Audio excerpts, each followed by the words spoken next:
warna cala sheedaan ku yaalo waa idin salaamay shalay sidii aan idin la socodsiiyay gabar ay dhalatay halka aan taaganahay ee daruurtu ku hortay waa isbitaalka weyn ee magaalada Innsbruck ee dalka Austria gaar ahaan qaybta hooyada iyo dhallaanka gabadhii yareed iyo hooyadeedba alxamdulillah aad ay u fiican yihiin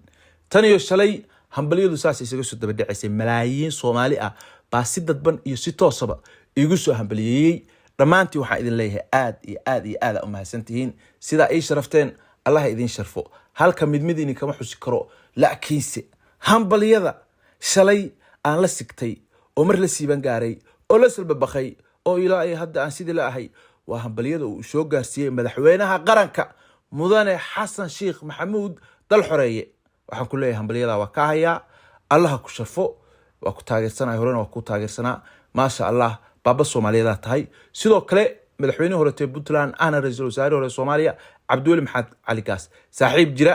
aad iyo aadna u mahadsan tahay dhamaantiin waa idin mahad celinaya sidoo kale shirkadda wada shaqaynta fiican ee naga dhaxayso ee BC ee xawaalada ee shilinkaas u dhigto degdeg dalkiisa u gaarsiinaysa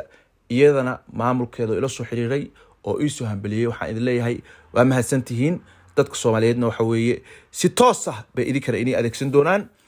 isbitaalkii baan soo booqday horta gabadha tani waa gabadhii shanaad oo ii dhalata alxamdulillah rabbil caalamiin gabar kasta markay ii dhalato ilaahay waxa weeye farxad kale igu daraa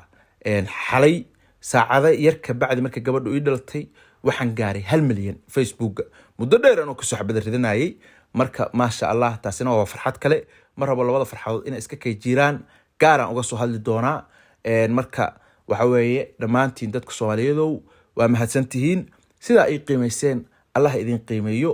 hadda waxa weeye odaygu nin iska caan dhalayo dad badan oo meelaha wax iska sheegaya kuwa reaction la bixinaya wax walba waa arki doontaan insha Allah taala waxa leenahay qof kasta garaadkiisu hadla dadka ii soo hambaliyay waxa leeyahay waa idinka gudoomay inta isoo cayday ama si kale wuxuu soo tirina war ilaahay ha idinka cafiyaan leeyahay aniga xaqiiqa cafis baa ka tihiin walaalayaal aan isu soo duceyno wassalaam calaykum waraxmatullaahi wabarakaatuh